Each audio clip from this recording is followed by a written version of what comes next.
Merci Saint-Esprit. Shalom. Gloire à Jésus.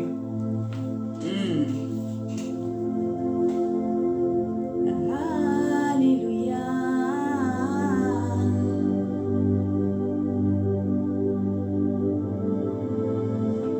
Merci Saint-Esprit. Merci Saint-Esprit.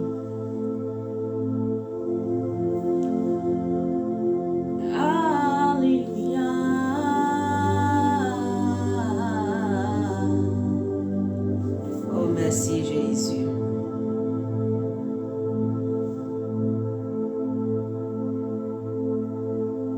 Nous bénissons ton nom Seigneur. Alléluia. Yeshua.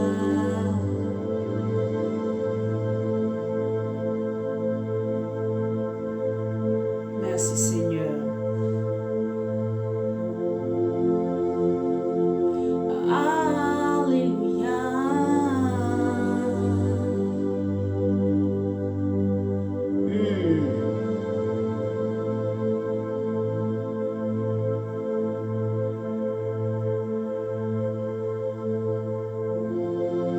Bénissons ton nom, célébrons ton nom. Dieu de gloire, Dieu de bonté. Alléluia.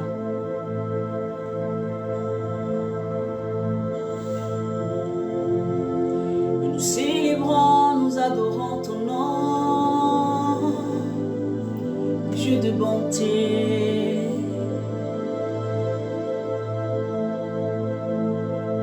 À Jésus.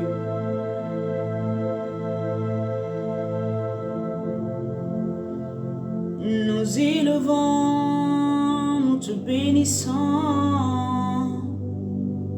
Dieu de bonté. Alléluia. Nous glorifions ton nom, nous adorons ton nom, Dieu de bonté. Merci Seigneur, je veux glorifier ton nom, Dieu de gloire, Dieu de bonté, t'élever, te célébrer, t'honorer, t'aimer, tu salmodier. Alléluia. Merci Saint-Esprit, merci pour ta présence. Oui, t'aimer, t'élever, tu glorifier. Merci Jésus, merci, merci mon Dieu, mon roi. Tu es le Dieu.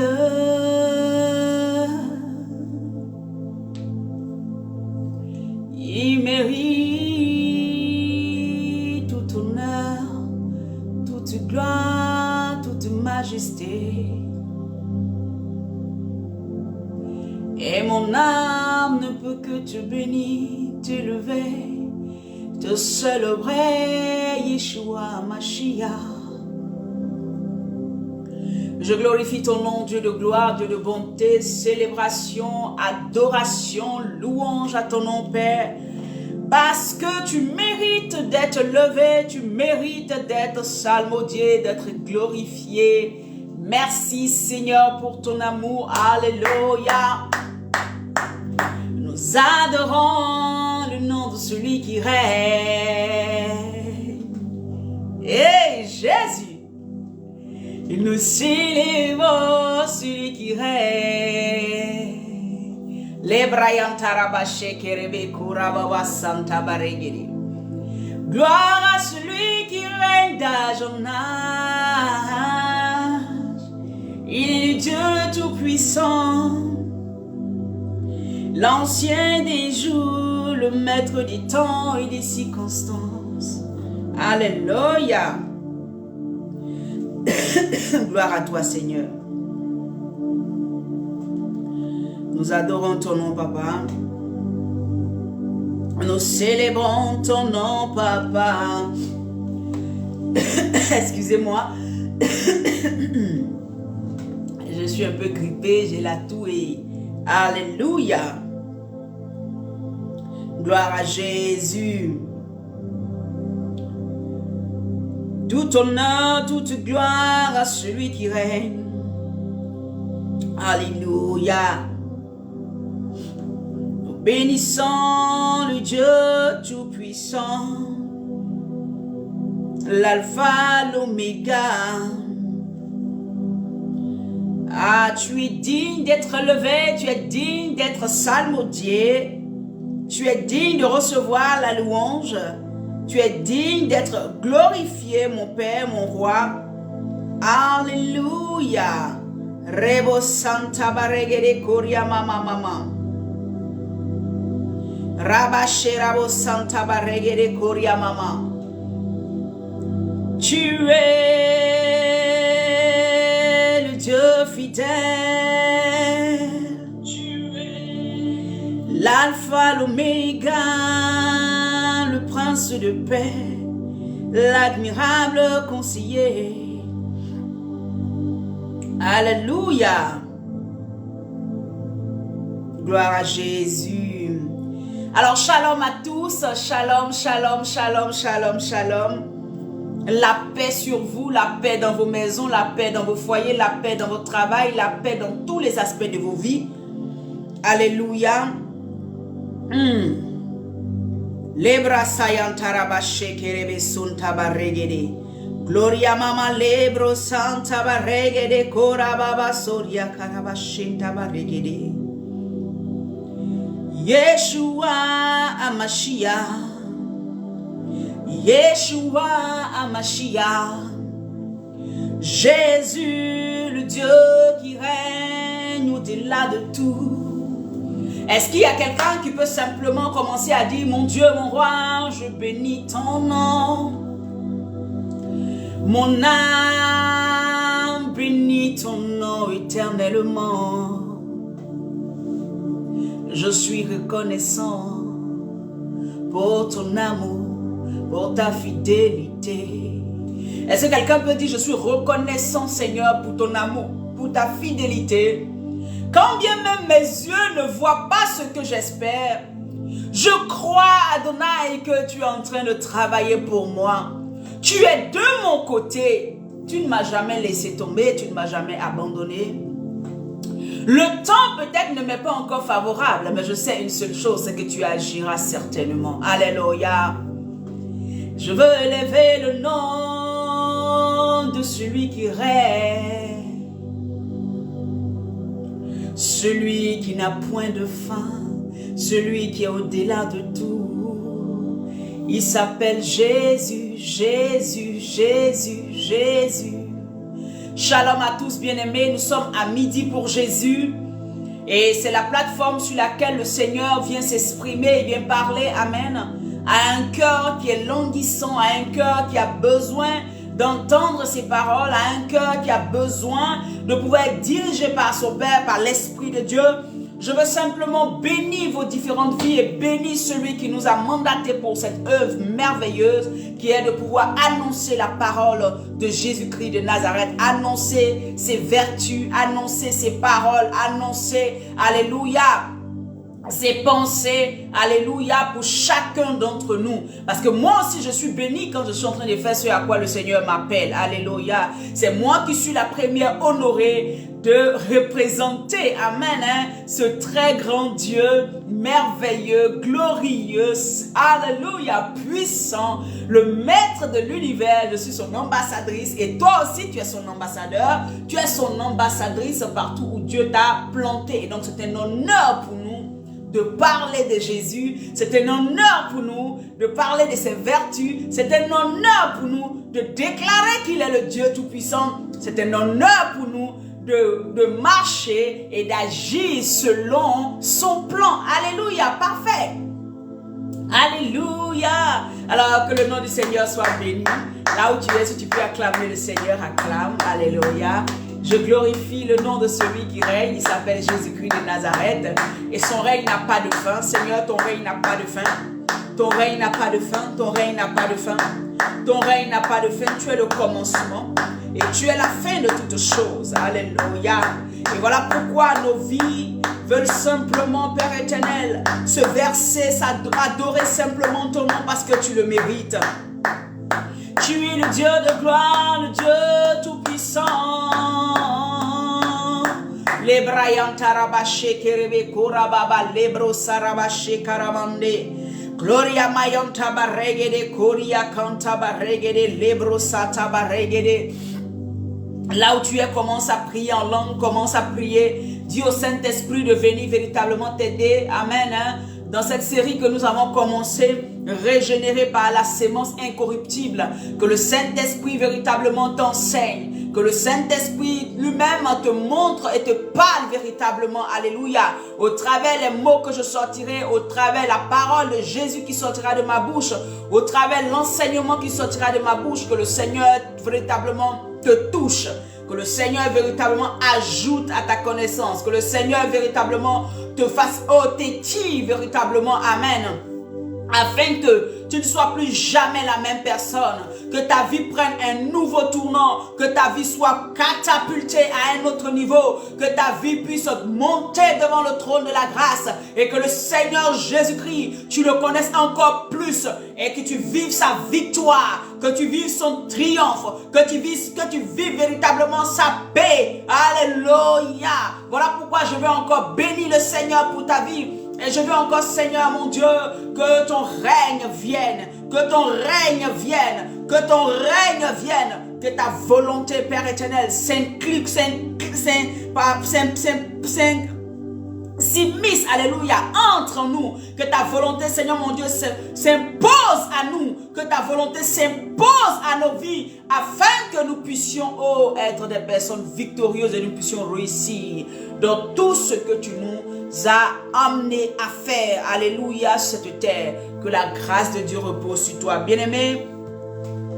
Que le Seigneur te bénisse abondamment. Je dis ce mot, je ne le dis pas comme tout le monde, je le dis parce que je le ressens. Que Dieu te bénisse, que Dieu te fructifie, que Dieu permette que tu sois une personne qui porte du fruit, que Dieu permette que tu sois une personne de qualité, une personne qui peut impacter autour de lui, que tu sois une personne sur qui on regarde et on a envie de faire comme. Tu sois une personne, alléluia, qui est une bénédiction là où elle est plantée. Amen. Hein? C'est pour cela que je prie et je déclare que tu sois béni à ton arrivée, que tu sois béni à ton départ, que tu sois une personne, alléluia, que les gens regardent et ils ont envie de servir Dieu. Quand ils te voient, ils ont envie de toujours avoir la foi. Leur foi encore monte, leur foi grimpe.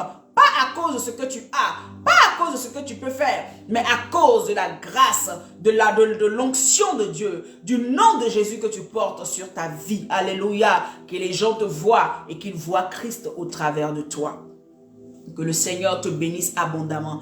Bien-aimé, hier nous avons commencé une série, amen, un thème. Et le thème c'est régénérer par la sémence incorruptible. Et hier nous avons parlé, amen, de la régénération, d'être régénéré en Christ. Nous avons vu que être régénéré, bien-aimé, c'était une reconstitution de quelque chose qui avait été détruit dès le départ.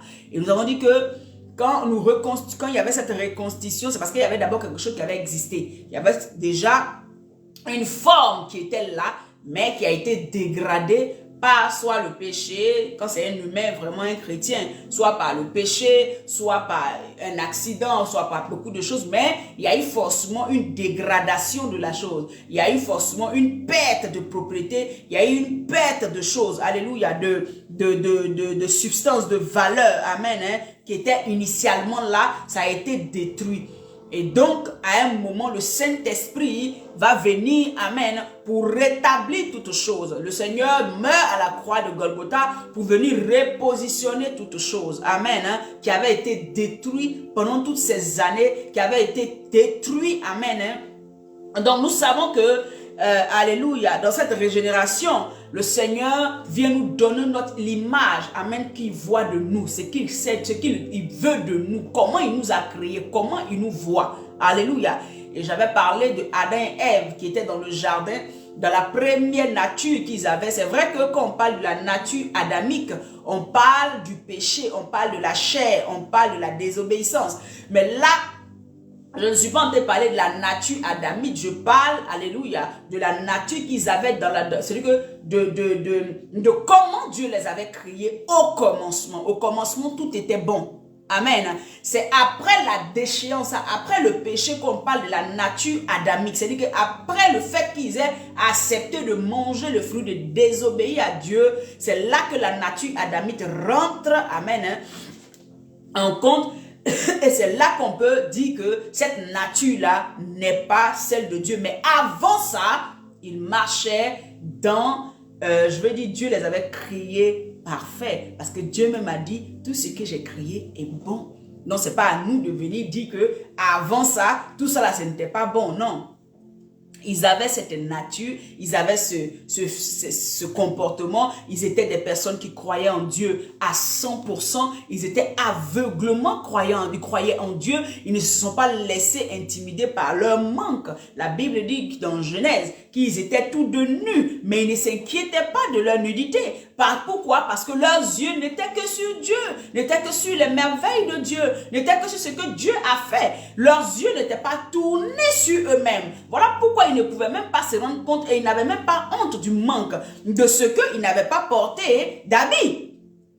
Alléluia. Et hier, je vous disais que la première des choses que Satan vient faire dans la vie d'un chrétien, dans la vie d'un enfant de Dieu, c'est de détourner son regard de Dieu et d'emmener le regard de cette personne-là sur ses manques, sur ce qui, alléluia, est un souci pour lui. Et voilà pourquoi beaucoup d'enfants de Dieu ne regardent plus à Dieu, mais ils regardent Dieu en fonction du manque. Ils regardent Dieu en fonction de ce qui n'est pas dans leur vie. Et ça, c'est l'œuvre de Satan. C'est l'œuvre de Satan depuis le jardin. C'est ce qu'il a fait. Il ne se fatigue pas. Satan n'a pas changé de stratégie, bien-aimé. C'est la même chose. Il n'a pas changé de stratégie. Regarde, quand tu es en train de servir, tu veux vraiment te donner dans les choses de Dieu, c'est là qu'il y a tous les problèmes autour de toi. Mais c'est pourquoi? C'est juste détourner ton attention afin que tu abandonnes l'adoration, tu abandonnes ton Dieu, tu abandonnes le service de Dieu. Le manque qui est dans ta vie va commencer à crier tellement fort que tu risques, si tu n'es pas quelqu'un qui est attaché et ancré en Christ, tu risques d'abandonner et de te retrouver en train de vouloir régler les choses que ce n'est pas toi en temps normal qui peut régler. Bon voilà, Satan détourne notre attention du Créateur, du Père, de notre Papa d'amour. Il détourne notre attention de tout ce qu'il fait, de tout ce qu'il a. Il détourne notre attention et il emmène notre attention à rester sur ce que nous n'avons pas, sur ce qui est un problème pour nous. Ah non, moi je veux ça. Ah non, moi je veux ça. Au jour d'aujourd'hui, Satan a travaillé tellement, même les églises aujourd'hui ne savent pas qu'ils sont en train de servir le diable. Alléluia. La plupart de nos églises, on sait. Amen. Je suis en train de peser mes mots. Parce que tout ce qu'on fait, c'est pour régler nos soucis de tout de suite. Même nos temps de prière sont tournés vers nous.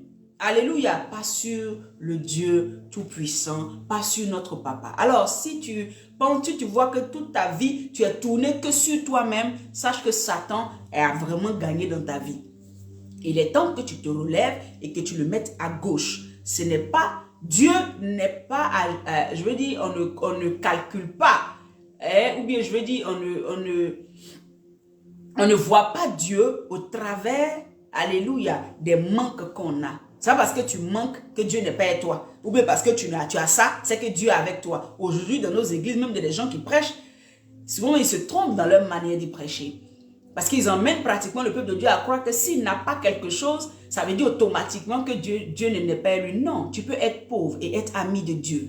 Tu peux être pauvre et être ami de Dieu. Tu peux être malade et être ami de Dieu. La condition physique de cette chair que tu vois là, c'est pas ce qui détermine ce que Dieu veut et ce que Dieu a pour toi. Mais la Bible nous dit que par ses maîtres, si nous sommes guéris, donc tu peux être malade aujourd'hui, mais comme tu vas croire en la parole va devenir vie en toi et ramener la vie de Yeshua en toi et la guérison vient. Alléluia, c'est la vérité. Dieu dit, il a des projets de bonheur pour chacun d'entre nous. Donc, ce qui fait que ce n'est pas parce que tu vis une situation désastreuse aujourd'hui, tu vis l'infirmité aujourd'hui, tu vis la souffrance aujourd'hui, que Dieu n'est pas avec toi. C'est un mensonge de l'ennemi. C'est un mensonge de l'ennemi. Amen, hein? Ce n'est pas quand tu vas être riche, parce qu'il y en a beaucoup aussi qui croient à une certaine mentalité. Seigneur, bénis-moi pour que les gens sachent. Alléluia. Qu'ils sachent que tu m'as béni et que ma famille, toute ma famille se donne à toi quand je serai béni. Mais non. On ne vient pas à Dieu parce que Dieu peut nous donner quelque chose. On vient à Dieu parce que nous l'aimons. On vient à Dieu parce que nous réalisons que nous avions perdu notre première position. Notre position qui était dans sa présence. Nous réalisons que nous avons perdu, alléluia, ce que Dieu avait pour son premier plan pour nous. Donc quand nous réalisons que après avoir perdu ça, il y a quelqu'un qui est mort à la croix pour nous réconcilier avec le Père, pour nous permettre d'entrer dans la grâce du Père, pour nous permettre de revenir dans la vie éternelle, de revenir prendre notre position de personnes régénérées, recréées, qui ne vivent plus seulement une vie terrestre et mourir, non, mais qui a une vie encore éternelle.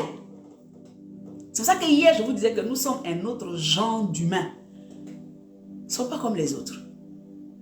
Tu vois? Et Satan vient nous rendre attardés dans le sens où il nous emmène à croire que quand tu n'as pas, c'est que Dieu n'est pas avec toi. Quand tu manques, c'est que Dieu n'est pas avec toi. Et tu commences à être perturbé. Commence à, Seigneur, bénis-moi pour que les gens voient. Seigneur, pour que les gens voient. Très souvent, quand tu regardes bien l'état de ton cœur, c'est parce que tu veux montrer aux gens que toi aussi, là, tu as réussi, tu as trop souffert. Mais le Seigneur fait ce qu'il veut, bien-aimé. Mais la vérité, c'est qu'il ne te laissera jamais tomber. Il ne va jamais t'abandonner. Quand tu regardes bien, même quand ça ne va pas, le jour c'est chaud là, il y a toujours une situation où Dieu vient décanter une situation pour toi. Oui ou faux? Vrai ou faux? Donc on peut être ami de Dieu et être malade.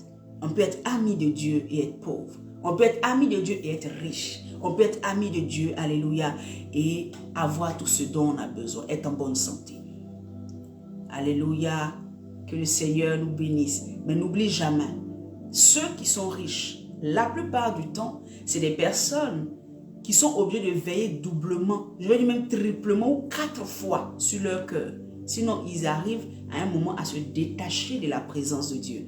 Parce que la richesse, c'est maman qui dirige ça. C'est vrai qu'elle appartient à Dieu, mais maman est très coriace. Et la plupart des gens qui ont tellement de richesse, à un moment, ils se retrouvent hors de la présence de Dieu. Voilà pourquoi Jésus va dire, il sera difficile pour un riche d'entrer dans une trou d'une aiguille que pour un chameau. Comprenez? Soyez tranquilles. Votre Dieu sait de quoi vous avez besoin. Les oiseaux ne sèment ni ne moissonnent. Mais quand elles ont faim, le temps arrive, Dieu leur donne ce dont ils ont besoin. Alléluia. Je ne sais pas pourquoi le Seigneur m'a envoyé à donner tous ces petits conseils. Je crois que ça c'est quelqu'un qui avait besoin de ça, c'est pour cela. Amen. Hein? Rebâtir, reconstituer un peu ce que tu penses de Dieu. Dieu n'est pas ce que tu crois. Alléluia. Shalom à tous. Que la grâce de Dieu repose sur vous. Bien-aimés, donc comme je disais, alors aujourd'hui, le Seigneur va nous envoyer à continuer encore, amen, dans cette lancée. Le Seigneur va nous emmener à continuer dans cette lancée. J'aimerais vraiment que tu sois attentif et que tu demandes au Saint-Esprit de t'aider à comprendre. Alléluia. Bien-aimé, toute chose, je vais prendre le livre de 1 Pierre, c'est le test de base, 1 Pierre. Alléluia. 1 Pierre 1. Merci Saint-Esprit. 1 Pierre 1. Au verset 23. Je lis 23 à 25. C'était ça le verset de base. La Bible dit, puisque vous avez été régénérés, non par une sémence corruptible, mais par une sémence incorruptible, par la parole vivante et permanente de Dieu. Alléluia. Verset 24. Car toute chose est comme l'herbe, et toute sa gloire comme la fleur de l'herbe. L'herbe sèche, la fleur tombe. Verset 25. Mais la parole de Dieu, du Seigneur, demeure éternellement. Et cette parole est celle qui vous a été annoncée par l'évangile. Alléluia. Alors, bien aimé, le thème, comme je disais, c'était régénéré par la sémence incorruptible. Bien aimé, nous allons comprendre que, en tant qu'enfant de Dieu, en tant que personne qui nous disons être régénérés, parce que ici c'est l'apôtre Pierre qui dit régénérer, puisque vous avez été régénérés, vous avez vu c'est au passé.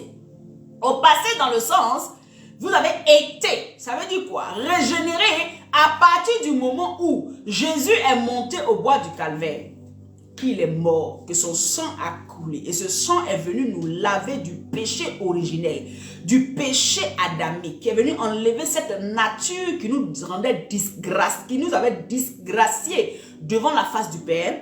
Son sang est venu nettoyer, enlever cela.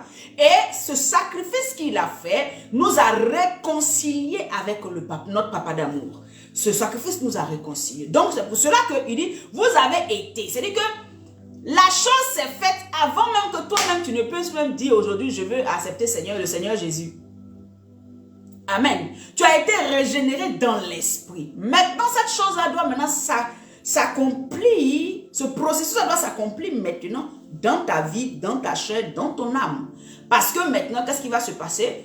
Peut-être qu'un jour tu passais et quelqu'un t'a dit Jésus t'aime, Jésus est mort pour toi. Et ce jour-là, tu as accepté la parole de Dieu. Tu as dit oui, c'est vrai. Tu as réalisé que véritablement tu avais besoin d'un sauveur. Et ce sauveur-là, on te dit que c'était Jésus-Christ de Nazareth. Et tu l'as accepté comme Seigneur et Sauveur. Donc ceux qui sont régénérés, c'est ceux qui ont accepté le Seigneur Jésus comme Seigneur et Sauveur de leur vie. Ceux qui sont régénérés, c'est ceux qui ne sont plus sous l'autorité du diable parce qu'ils ont donné leur vie entièrement à Christ. Donc, ce qui avait été fait, comme cette régénération spirituelle qui avait été faite depuis la croix, vient s'attacher à leur vie. Donc, leur esprit est régénéré dans le sens où ils commencent à comprendre que Jésus est celui-là qui a donné sa vie pour eux. Il est Dieu, il est celui-là qui est assis sur le trône et il est leur Seigneur, il est leur Sauveur. Toutes les paroles de Christ sont oui et amen pour celui qui est ou qui a été régénéré. Alléluia. Et donc, je vous disais hier que c'était un processus dans lequel on devait passer chacun d'entre nous. C'est pour cela que quand dans le jardin d'Éden, amen, il n'y avait pas de peur. Adam et Ève étaient dans une certaine quiétude. Ils n'avaient pas besoin de discerner quoi que ce soit. Ils étaient en paix. Ils faisaient tout ce qu'ils voulaient. Dieu venait les visiter. Chaque soir, l'Éternel descendait. Notre papa d'amour descendait.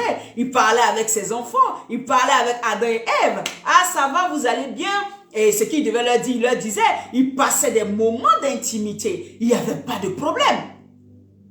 Alléluia. Et donc, ce côté où en tant qu'enfant de Dieu, nous revenons à Christ, il faut que cette chose soit repositionnée véritablement. Cette union, cette communion, amen, quand nous sommes régénérés, quand nous avons accepté le Seigneur, il y a cette communion qui doit revenir. Alléluia. Il y a cette envie d'être toujours dans la présence de Dieu. Voyez-moi par exemple, je ne sais pas, mais ça a été un travail. Ça a été vraiment un travail dans ma vie. Vous savez, moi, je ne peux pas m'asseoir comme ça et puis mon esprit est stérile. C'est pas possible. Je suis assise, même s'il y a un film devant moi, même s'il y a quelque chose qui se passe devant moi, en fait, mon esprit est toujours en train de louer, en train d'adorer. Mon esprit est toujours en train de déclarer des paroles au Seigneur Jésus. Mais ça a été un travail. Parce qu'au départ, ça fait combien de temps que je connais le Seigneur? Au départ, ce n'était pas facile. Au départ, non. Je ne peux pas être assise comme ça et puis automatiquement mon esprit en adoration est en train est toujours en communion avec le Père. Non. Il a fallu que je sois toujours dans la présence de Dieu et que je désire après ça. Je commence à me dire non mais il faut que je sois dans la présence de Dieu. Et la présence de Dieu a dépassé le cadre physique de la chair et est monté dans le cadre spirituel maintenant. Ça fait que même si je n'ouvre pas la bouche, même quand je parle avec quelqu'un, je me retrouve. Souvent, le Saint-Esprit me permet de me rendre compte que je parle à la personne, mais mon esprit est en train d'adorer. Mon cœur est toujours en train d'adorer. Il y a toujours une chanson qui est en train de monter vers le Père. Il y a toujours une parole qui est en train de monter. Je suis toujours en train de parler en langue de mon esprit. Est-ce que vous comprenez? Et ça, c'est un processus. Ça, c'est un moment, il y a des gens, par exemple, ils ne peuvent pas le faire tout le temps. Moi, c'est vraiment tout le temps. Même la nuit, quand je dors, je me retrouve en train de... Alléluia, souvent j'ouvre les yeux, je me retrouve en train de... Mon esprit est toujours en train d'adorer, en train de... Et je le souhaite véritablement pour toi. Alléluia. Parce que c'est là qu'on dit qu'on est permanemment dans la présence de Dieu. Alléluia. C'est là qu'on dit qu'on est permanemment dans la présence de Dieu. Ce n'est pas quand on est toujours dans 4 murs où on invoque le nom de Dieu. Ça, c'est bon. Mais à un niveau, il faut dépasser et monter à un autre niveau. L'autre niveau, c'est-à-dire que même quand tu es en train de travailler, c'est vrai, mais ton esprit n'est pas connecté à ce que tu es en train de faire de tes deux mains. Ton esprit est connecté au trône de la grâce. Ton esprit est connecté à Dieu. Gloire à Jésus. Que le Seigneur véritablement vous fasse grâce de ça. Donc ici, il dit, puisque vous avez été régénérés, non pas une sémence corruptible, mais pas une sémence incorruptible. La sémence incorruptible, c'est quoi? Qu'est-ce qu'une sémence déjà? Bien aimé, les gens, par exemple, qui sont des agriculteurs, quand ils font, par exemple, leur champ, ils ont besoin de sémences. Je prends un exemple, le maïs ou le blé. Ils ont besoin de sémences. La sémence, c'est quoi? C'est une graine qu'on met en terre et cette graine-là va après mourir et produire un fruit. Et donc, on ne peut, quand tu sèmes du maïs, tu ne vas récolter que du maïs. Si tu sèmes du blé, tu vas récolter du blé. Alléluia. Et donc, ce que j'ai compris, c'est que les agriculteurs ne vont jamais prendre une sémence ou un grain qui a un défaut. Ou bien qui est pourri. Jamais. Parce que ça ne va pas produire la bonne chose. Ça ne va pas produire le bon fruit. Il y aura quelque chose forcément qui ne va pas agir. Alléluia. Donc les semences sont toujours, alléluia, triées. On trie le meilleur. Même les agriculteurs, les humains là, ils trient le meilleur. Ils ne prennent pas une sémence ou bien un grain par exemple de maïs ou de blé qui est cassé ou peut-être qui est pourri. Non, ça ils ne veulent pas de ça. Parce qu'ils veulent que la production après soit bonne.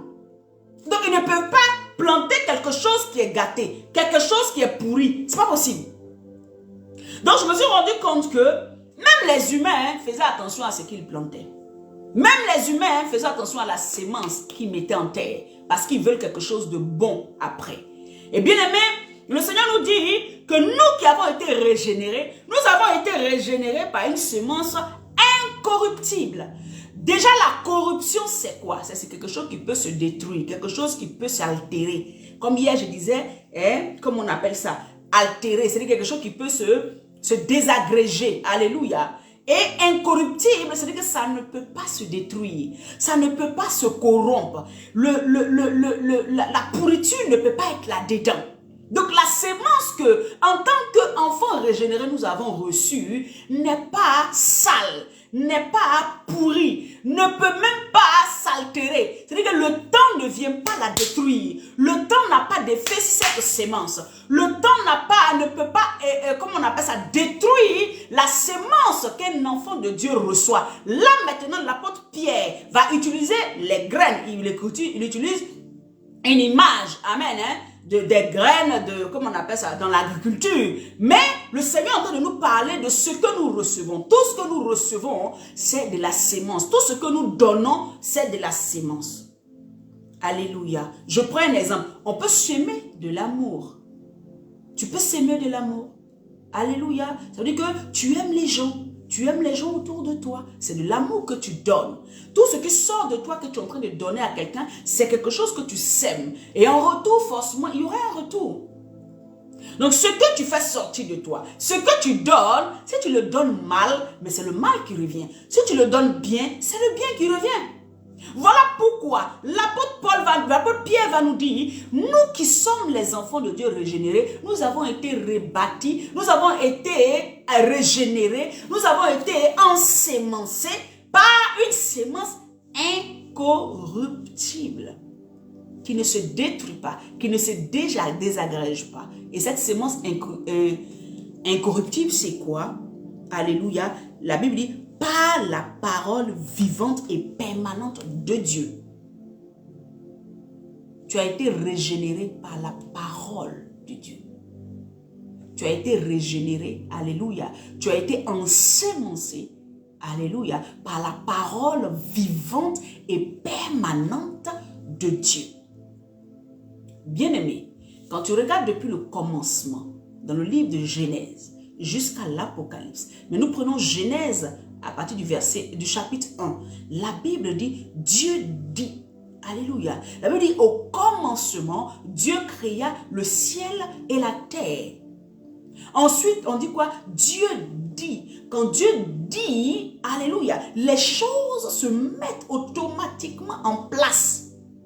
Donc la parole qui est venue nous ensémencer, la parole qui est venue nous régénérer, quand elle est sortie, elle est venue créer quelque chose en nous. Elle est venue repositionner tout ce qui avait été détruit dans l'ancien Adam, dans l'ancienne vie. Voilà pourquoi quand tu viens à Christ, même si tu as été un meurtrier, même si tu as été une prostituée, même si tu as été quelqu'un qui faisait des actions contre nature, alléluia, quand tu as accepté réellement le Seigneur Jésus, il y a une puissance, une parole qui vient entrer en toi, le Jésus-Christ qui vient entrer en toi là, il va venir maintenant pour reconstituer tout ce qui avait été détruit par le péché. Tout ce qui avait été détruit par tes mauvaises voies. Tout ce que tu avais fait qui avait dénaturé ta vie. Parce que je vous disais hier, chaque fois qu'un enfant de Dieu qui se dit régénéré pêche. Parce que quand tu es régénéré, même tu ne peux pas pécher. Ça n'est pas dans ton sang. Ça n'est pas dans tes gènes. Chaque fois, qu'est-ce qui se passe? Tu dénatures tout ce que Dieu a créé pour toi. Tu détruis au fur et à mesure que tu pêches, tu détruis la nature de Dieu en toi. Et tu laisses entrer la nature de Satan qui est en train de croître en toi. Chaque fois que tu laisses le péché abonder en toi, chaque fois que tu laisses le péché venir grandir en toi, tu laisses le péché venir en toi, tu es en train de désagréger, tu es en train d'éteindre, tu es en train d'effacer le nom de Jésus, l'action de régénérescence dans ta vie, tu es en train d'effacer ça. Parce que cette action-là doit produire des fruits. Donc tu es en train de tout détruire. Chaque fois que tu laisses l'ennemi entrer, tu es en train de détruire. Voilà pourquoi celui qui est vraiment régénéré en Christ ne peut pas pécher. Quand il ne peut pas pécher, vous ne me comprenez pas. Ça veut dire simplement que dans sa nature, là, le Seigneur lui a mis une capacité devant certaines situations de faire une bonne analyse et de comprendre que ça là, si je pose cette action, je suis en porte-à-faux avec Dieu. Alors, je prends la résolution parce que Dieu m'a donné l'autorité, puisqu'il est en moi, il me donne la force de surmonter et de ne pas tomber dans telle chose. Parce que si je tombe là-dedans, ma vie va être détruite. Ma vie, il y aura des conséquences à ce que je suis en train de faire. Alléluia. La Bible dit dans Genèse, comme je disais tout à l'heure, Genèse 1, il dit, au commencement était la parole. Et la parole était... Non, pardon, ça c'était dans Jean 1. Il dit, au commencement, Dieu créa le ciel et la terre. Verset 2, la terre était informe et vide. Et il y avait des ténèbres à la surface de l'abîme. Et l'Esprit de Dieu se mouvait au-dessus des eaux. Verset 3, Dieu dit que la lumière soit et la lumière fut. Donc la parole de Dieu qui a bâti l'humanité depuis le début là, c'est cette même parole qui court pour nous. C'est cette même parole qui continue d'agir dans nos vies. Oh Rayan Tarabaché Kéribé. Il dit, le monde, la terre était un abîme. Il n'y avait rien de bon. L'Esprit de Dieu se mouvait. Amen. Et Dieu dit, c'est-à-dire que Dieu envoie son bras qui est le Saint-Esprit, prend les informations et il va maintenant déclarer. Quand il a déclaré, Dieu dit que la lumière soit. Bien aimé, la lumière fut automatiquement. La parole de Dieu est toujours puissante et vivante, bien aimé. Elle n'a pas changé. Voilà pourquoi de péché que tu étais, de, comment on appelle ça, rejeté que tu étais, quand tu as dit oui Jésus, c'est que même parole qui dit la lumière soit, la lumière est venue automatiquement dans ta vie et tu es devenu une personne renouvelée, une personne nouvelle, une personne de vie, une personne qui avait la lumière de Dieu. Voilà pourquoi Dieu va dire après que vous êtes la lumière du monde et le sel du monde. Vous êtes la lumière de la terre. Vous êtes le sel de la terre. Cette parole n'a pas changé. Jésus vient la réitérer. Le problème, c'est est-ce que tu as la foi quand Dieu dit une parole te concernant? Est-ce que tu crois? Parce que ici, depuis Genèse, Dieu dit, au verset 6, Dieu dit qu'il y a une étendue d'eau. Dieu a juste parlé. Et les choses se sont positionnées pour emmener à l'existence ce que Dieu a dit. Dieu ne s'est pas inquiété de ce qu'il a dit. Est-ce que ça va arriver? C'est lui le créateur de toutes choses. Il a dit. Et quand il finit de dire, toutes les choses s'alignent. Le Seigneur nous pose la question, aujourd'hui nous pose la question, est-ce que nous croyons en lui? Est-ce que nous croyons la parole? Est-ce que nous savons que nous avons une sémence incorruptible en nous? La parole de Dieu qui est capable de produire. Jean 1. Alléluia. Jean 1. Jean 1 dit quoi? Jean 1 dit, au commencement était la parole, et la parole était avec Dieu, et la parole était Dieu. Au commencement était la parole. Alléluia. Et la parole était avec Dieu. Au commencement était Jésus. Au commencement était Yeshua. Et Yeshua était avec Dieu. Depuis les temps anciens, Jésus n'est pas venu en tant qu'homme et c'est là son existence a commencé. Il a été au commencement. Il est la parole faite chair. C'est pour ça que je pose la question, est-ce que tu crois en la parole vivante qui est Christ? Est-ce que tu crois en Christ? Alléluia.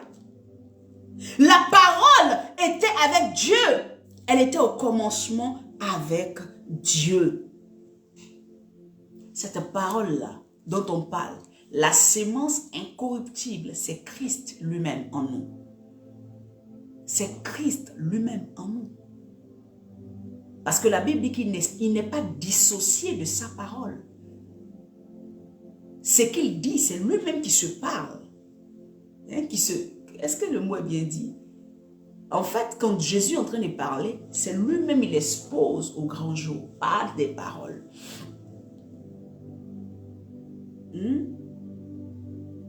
Est-ce que quand Jésus parle, tu crois à ce qu'il dit?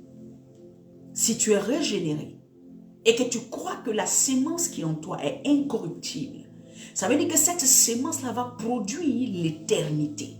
C'est-à-dire que cette sémence-là n'est pas seulement pour ce que tu vis sur la terre, mais elle a un autre accomplissement ailleurs. C'est-à-dire que cette sémence-là n'est pas là seulement pour la terre, mais elle va jusque dans l'éternité. Voilà pourquoi Jésus dit que les eaux vives qui sortent de lui vont jaillir jusque dans l'éternité. Vont jaillir jusque dans l'éternité. Le problème, c'est que est-ce que tu crois que la parole de Dieu qui est déclarée, Christ qui est déclaré dans ta vie, est-ce que c'est pour seulement ta vie sur la terre pour régler tes petits problèmes, ou bien c'est Jésus-Christ de Nazareth là est pour toi jusque dans l'éternité? Cette sémence incorruptible que tu as reçue, Christ en toi, est-ce que c'est jusque dans l'éternité, ou bien il est là que pour régler ton petit problème de tout de suite? Alléluia. Gloire à Jésus. Voilà pourquoi la Bible nous dit, bien aimé, depuis, comme je disais, le Seigneur, excusez-moi, tout a été fait par la parole. Et cette parole-là n'a pas changé. Et cette parole-là, papa a parlé et tout s'est mis en place. Aujourd'hui, amen, il continue de parler. Mais combien d'entre nous acceptons cette parole? Combien d'entre nous nous laissons porter par les paroles de Yeshua? Combien d'entre nous acceptons l'évangile de Christ? Combien d'entre nous vivons par l'évangile de Christ? Combien d'entre nous acceptons le nom de Yeshua que nous portons? C'est-à-dire que la valeur de Christ qui est en nous. Celui qui est régénéré, c'est celui qui a la semence incorruptible et qu'il ne meurt pas. Quand on a une semence incorruptible, c'est-à-dire qu'elle ne va pas pourrir. Elle ne va pas s'arrêter de vivre. Elle est éternelle. Donc, s'il y a une sémence incorruptible en toi, ça veut dire que tu es éternel. Est-ce que tu crois en l'éternité? Est-ce que tu crois qu'après cette vie ici, il y a une autre vie, hein? Amen, hein? Pas une autre, parce que tu as déjà commencé, ça c'est le chemin, hein? On est déjà dans l'éternité. Seulement qu'on est physique. À un moment, nous serons dans l'esprit, mais nous continuons la vie. Est-ce que tu crois en cela? Parce que cette sémence-là n'entre pas quelque part et elle va mourir. C'est pas possible, elle ne meurt pas. Alléluia. Alléluia. La sémence incorruptible qui est Christ. Regarde déjà les valeurs, amen, et les aptitudes de Christ. Sur le côté divin, Christ est éternel. Sur le côté divin, il est assis, alléluia. Il est assis sur le trône de son Père, avec son Père. Il n'est pas mort. Jésus n'est pas mort. Jésus n'est pas mort. La chair était passée par là. Mais Jésus n'est pas mort. Voilà pourquoi hier je vous disais que, est-ce que tu sais que tu ne meurs pas? Est-ce que tu as l'assurance que tu ne meurs pas? Nous, on ne mourra pas. On est éternel. Ceux qui sont en Christ sont éternels. C'est pour ça que je te dis que nous sommes un autre genre d'humain. On marche comme tout le monde sur la terre, mais on n'est pas la même chose. Tu es en train de marcher avec ton frère, ta soeur, les gens autour de toi, des gens que tu connais, des gens d'autres nationalités, mais vous n'êtes pas pareil. Le problème, c'est que tu ne réalises pas ça. Toi, tu quantifies Dieu ou bien tu vois Dieu au travers de tes petites épreuves que tu vis. Voilà pourquoi tu ne peux pas monter dans un autre level. Tu ne peux pas monter à un autre niveau avec Dieu. Et Dieu veut qu'aujourd'hui, là, tu montes à un autre niveau avec lui. Est-ce que tu comprends ça? Alléluia. Bien-aimé, Jésus a triomphé de la mort. Et donc, cette sémence incorruptible qui est Christ, qui est la parole vivante, et Christ est la parole qui est en toi là, il a triomphé de la mort. Donc, pourquoi la mort t'effraie? Pourquoi tu as peur de la mort? La Bible dit qu'il a triomphé de la mort. La Bible dit qu'il a triomphé de Satan. La Bible dit qu'il a vaincu Satan. La Bible dit qu'il a pris tout ce qui était malédiction et toi, il t'a fait bénédiction. Cette sémence-là est en toi. Pourquoi devant les épreuves, pourquoi devant les situations, tu vois seulement le problème, mais tu ne vois pas Christ. Tu ne vois pas la position en Christ que tu as. Pourquoi devant le manque? C'est le manque qui crie plus fort que la voix de Christ qui est en toi. Alléluia. Bien-aimé, Christ est au-dessus de tout nom qui peut être nommé. Quel est le nom qui t'effraie? La Bible dit que la parole vivante qui est Christ, alléluia, est au-dessus de tout nom. Qu'est-ce qui t'effraie? Ce qui t'effraie là, commence à dire à cette chose-là, Jésus est au-dessus de toi. Maladie, Jésus est au-dessus de toi. Stérilité, Jésus est au-dessus de toi. Ça a un nom. Cancer, Jésus est au-dessus de toi. Sida, Jésus est au-dessus de toi. Hein? Pauvreté, Jésus est au-dessus de toi. Hein? Quoi encore? Cite. Cite. Tu as été régénéré, bâti par. Alléluia. Redorobo Santa Baregede. Ouh! Est-ce que tu sais qui tu es?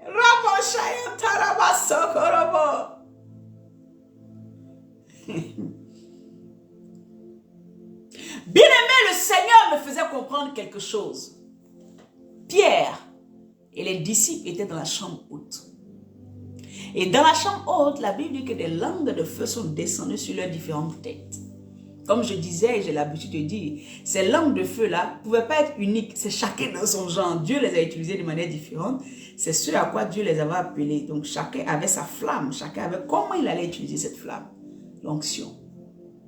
Bien-aimé, il n'y a que ceux qui sont régénérés qui reçoivent la flamme de Dieu, qui reçoivent le nom de Dieu et qui peuvent faire des choses extraordinaires. Amen. Pierre sort de la chambre haute. Le Seigneur m'emmène à voir ces 120 personnes. En fait, dans l'humanité ce jour-là, ces 120 personnes-là étaient des divins sur la terre. Ils avaient reçu une portion de divinité terrible. Ce qui a fait d'eux des personnes exceptionnelles. Et le monde, quand ils vont sortir de la chambre haute, les gens vont les regarder et vont dire, ils sont ivres. Mais qu'est-ce qu'ils ont? Ils parlent en d'autres langues. Qu'est-ce qui leur arrive? Des miracles, la puissance de la parole qui sort de leur bouche va catapulter les gens. Parce qu'ils ne sont plus pareils. Ils ne sont plus le même Pierre. Il n'est plus le même Pierre qui était avant d'entrer dans la chambre haute. Il n'était plus le même Jacques qui était avant d'entrer dans la même chambre haute. Des gens pouvaient venir s'arrêter et il passait simplement son ombre, guérissait les malades. Parce que ce n'était plus lui, il avait été reconstitué, régénéré. C'est ce que je vous disais, que dans la nature d'avant auprès de Dieu, nous avions toute la gloire de Dieu en nous. Nous avions les traces de Dieu en nous. Nous avions la puissance de Dieu en nous. Et c'est ça que Christ vient, par son esprit, repositionner en nous. Voilà pourquoi tu peux élever la main simplement, dire tu es guéri. Et la parole de Yeshua va sortir comme une puissance, descendre dans la vie de la personne, reconstituer les tissus qui étaient morts, reconstituer le cerveau qui était malade, reconstituer le pied qui était malade, commencer à reconstituer toutes choses par la parole vivante.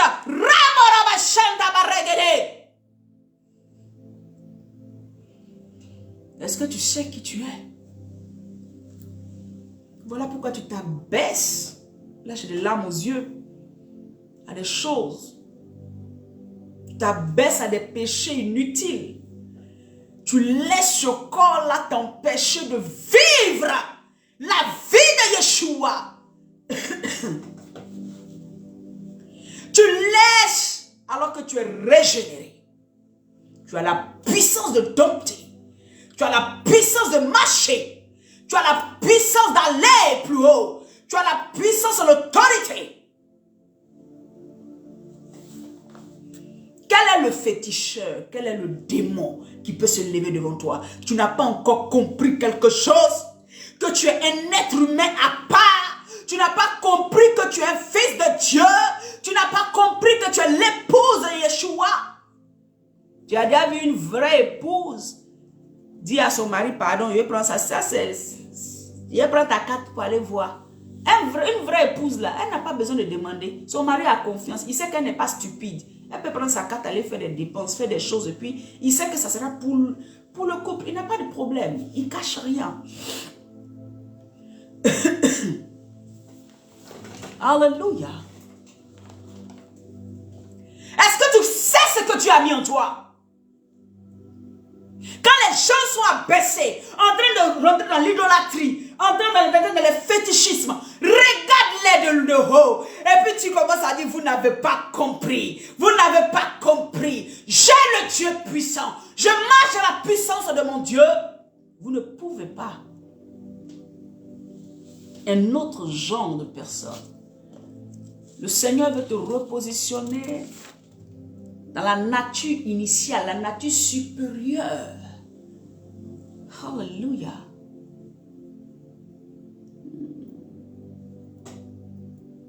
Refuse les mensonges de l'ennemi.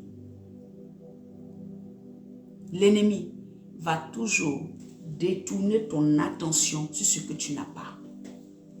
Si tu as compris ça, reste attaché à celui qui a mis cette sémence incorruptible en toi. Si tu as vécu dans l'éternité, qu'est-ce que sur la terre ici va t'effrayer si tu n'as pas? Bien-aimé, les 120 là, les 120 là, ce jour-là sur la face de l'humanité, Dieu voyait des divins sur la terre. Dieu voyait des puissants sur la terre.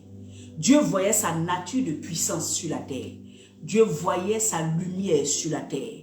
Dieu voyait un prolongement de sa main un prolongement de son pied. Il voyait comment il était en train de marcher. Voilà pourquoi la Bible dit que les disciples, quand ils ont commencé à œuvrer, rien n'a pu les arrêter. Parce que cette sémence incorruptible qui est Christ, la puissance de Dieu en eux, les a boostés à un point. Même devant la mort ne les effrayait pas. La Bible dit qu'Étienne, ils étaient en train de lapider Étienne. Et Étienne était là, il dit, waouh, je vois le Dieu, je vois le Seigneur sur son trône, je vois le roi de gloire. On est en train de le lapider.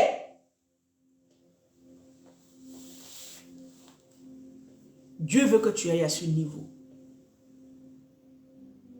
Vois Dieu, même quand il y a des épreuves. Vois Dieu, même quand il y a des oppositions. Vois le Yeshua, parce qu'il est là. Étienne croulait sur les pierres. Étienne, quand on lance pierre, là, vous voyez ça simplement lancer pierre. Peut-être qu'il y a des gens qui ont lancé des pierres, qui ont cassé son bras à un moment, qui ont cassé son pied, qui ont percé sa tête. Regardez les douleurs physiques qu'il a reçues. Mais la Bible me dit, Étienne restait là, en train de regarder. Le ciel s'est ouvert. Parce que Étienne n'était pas tourné sur ses problèmes physiques. Il était tourné sur, son regard était tourné sur Yeshua. Ses regards étaient tournés sur le Dieu de gloire. Et c'est ça que Satan t'a fait perdre, bien-aimé. Ton regard est trop sur toi. Voilà pourquoi tu ressens les effets de tout ce qui est souffrance sur la terre. Excusez-moi. Étienne regarde. Il dit, Seigneur, prends mon âme. Il n'en a même plus à faire. Il dit, prends-moi. Parce qu'il vit. Il était sur la terre, dans la chair, mais il vivait déjà dans le ciel. Il vivait déjà devant le trône de Dieu. Il était déjà sacrifié à Dieu. La sémence incorruptible en lui avait pris le dessus. Avait pris l'ascendance.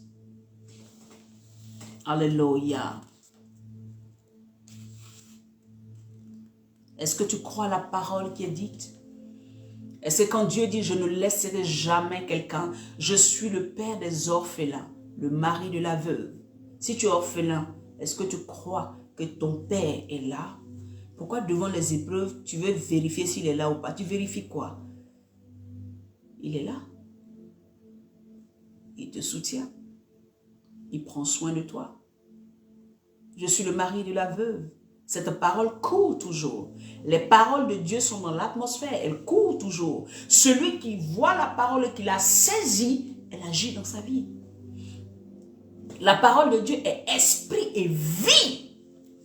La parole de Dieu est une puissance qui transcende, qui dépasse l'entendement humain. La parole de Dieu agit puissamment.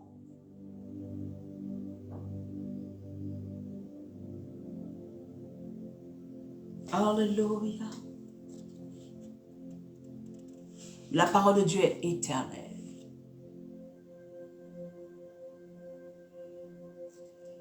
C'est pour ça que le Seigneur nous disait, cherche premièrement le royaume des cieux. Pourquoi? Parce qu'il sait que la chose que Satan a détruite dès le départ, c'est que Satan a amené les gens à tourner leur regard sur eux. Donc maintenant, Jésus va venir, il dit quoi? Rectifier les choses. Il dit chercher premièrement. Parce qu'il voit que Satan est venu changer l'ordre des choses. Bien-aimé, commence à remettre les choses à leur place. Tu vivras le miraculeux. Commence à remettre les choses à leur place. Tu vivras la puissance de Dieu. Commence à remettre les choses à leur place. Tu verras Dieu agir dans ta vie. Alléluia. Ton mari, tes enfants, les gens autour de toi ne sont pas plus importants que Dieu. Dieu d'abord, ensuite. Mais quand tu changes l'ordre des choses, c'est là qu'il y a problème. C'est là que Satan, lui-même, il t'a fait changer. Hein. Mais maintenant, il vient t'oppresser. Alléluia. Gloire à Jésus. Cherche Dieu, bien-aimé.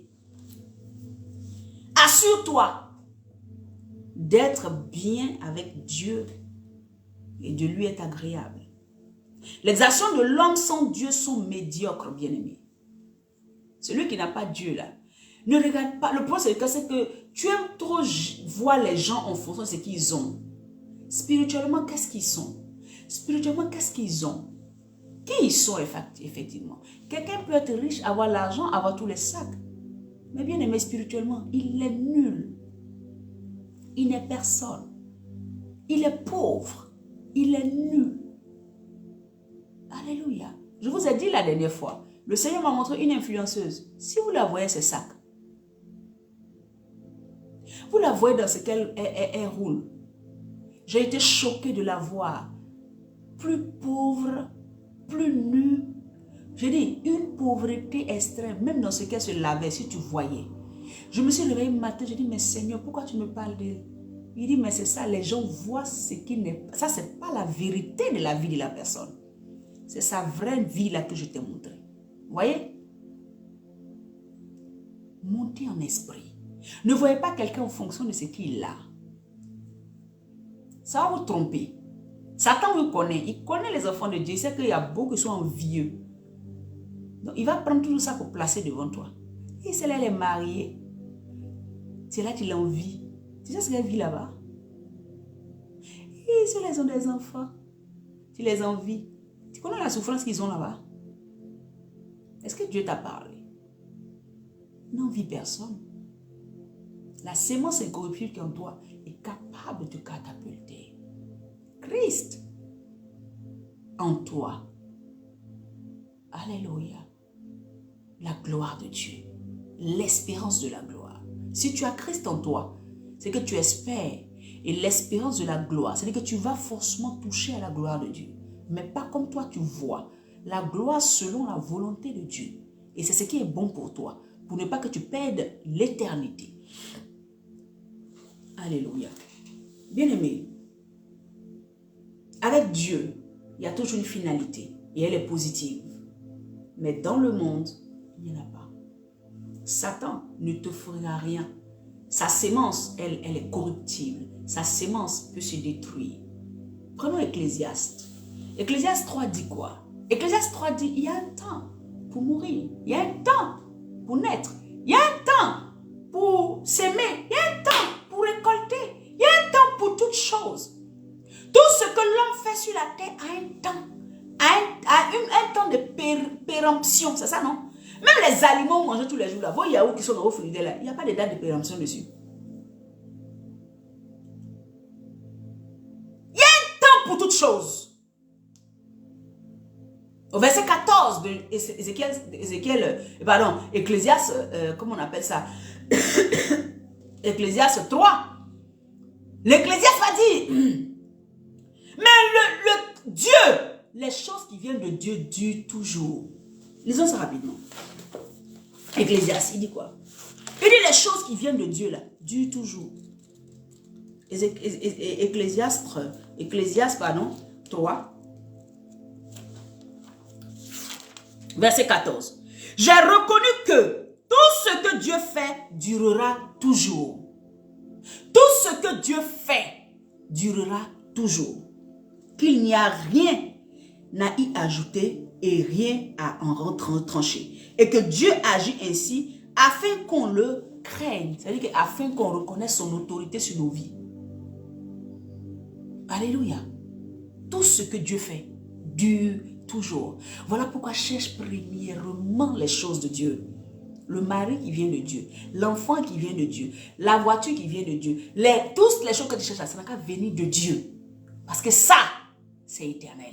Parce que ça, quand Dieu te donne, c'est suivi d'aucun chagrin.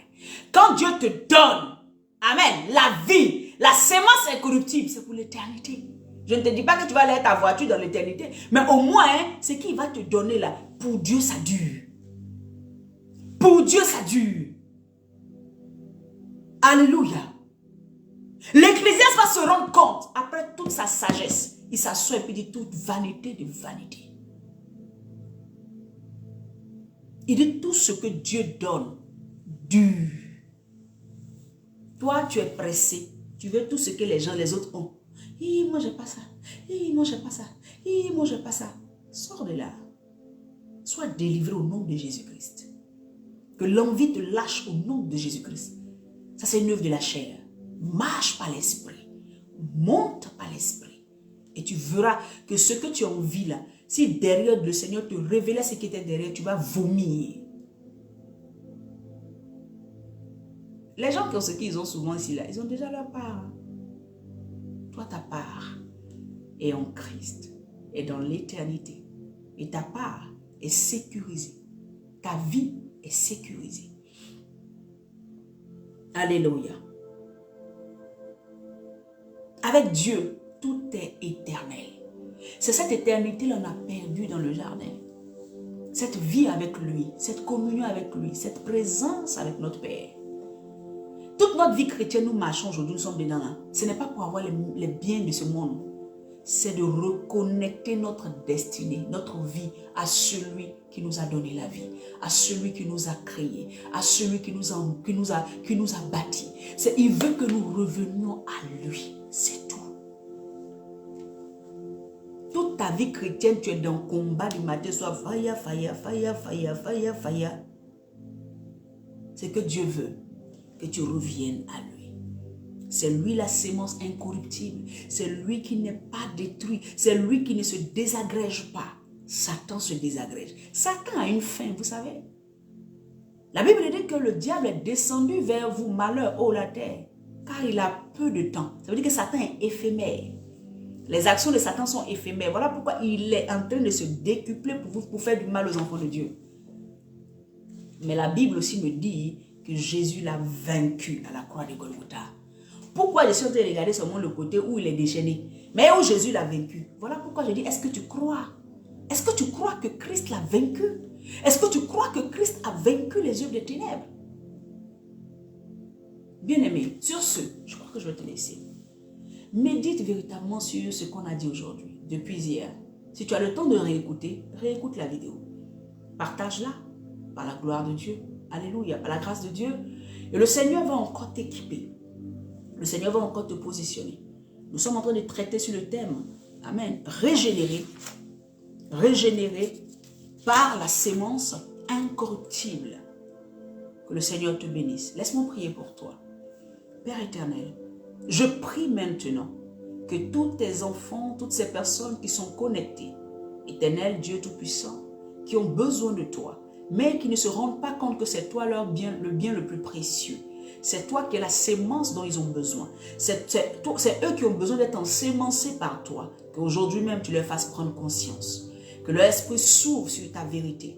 Que leur esprit s'ouvre sur la vérité de ta parole. Que leur esprit accepte ta parole qui est la vérité. Afin que leur vie ne soit plus jamais la même. Et que Père, devant les épreuves, ils soient plus que victorieux. Devant les épreuves, devant les situations, ils ne puissent point se laisser abattre, mais qu'ils soient des personnes vainqueurs, qu'ils soient des victorieux et des victorieuses, qui puissent impacter leur génération et qui puissent marcher toujours dans la foi. Marche dans la foi en ce que Père, tu ne les as pas envoyés sur cette terre pour les abandonner, mais la foi en ce que ta volonté qui est dans le ciel va s'accomplir au travers eux, dans le nom puissant de Jésus-Christ de Nazareth. Je prie que tous les défis que vous avez, le Seigneur les résolve en son temps, dans le nom puissant de Jésus-Christ. Je détruis tout ce qui vous empêche de vous attacher davantage à Christ. La main de Satan qui est dans votre vie maintenant est détruite dans le nom de Jésus. Je coupe maintenant ces tentacules et ce qui mène dans vos vies pour vous retenir loin de la présence de Dieu. La puissance de Dieu descend maintenant dans vos vies. La puissance de Dieu descend maintenant. L'onction de Dieu descend maintenant et détruit toutes œuvres des ténèbres qui s'est levées. Tout ce qui est autel satanique qui s'est levé, qui crie contre vous, est détruit dans le nom de Jésus-Christ de Nazareth. Commencez à élever un autel de prière. Commencez à élever des autels de prière, des autels d'adoration vers le Dieu de gloire, vers le Seigneur des Seigneurs. Commencez à élever des autels de prière et d'adoration. Je le dis par l'onction. Commencez à élever des autels de prière et d'adoration qui vont surpasser tout autel qui s'est levé contre vous au nom puissant de Jésus-Christ de Nazareth. Reçois la sémence incorruptible. Toi qui n'as pas encore donné véritablement ta vie à Jésus. Reçois Christ. Reçois Christ. Reçois Christ. Ouvre ton cœur. Il est à la porte de ton cœur. Il frappe. Si tu ouvres, il rentrera et il soupera avec toi. Et ta vie ne sera plus jamais la même. Sois béni. Ma vie a changé aujourd'hui et ta vie peut changer au nom puissant de Jésus-Christ. Sois béni et nous nous retrouverons le jeudi à midi afin de partager encore les vertus et la grâce de Dieu pour nous catapulter, pour nous enseigner, pour nous positionner dans l'esprit. Au nom puissant de Jésus-Christ. Le Seigneur compte sur toi. Alors envoie cette vidéo à quelqu'un. Aide quelqu'un à être béni. Au nom de Jésus. Amen. Allez, shalom. À jeudi midi.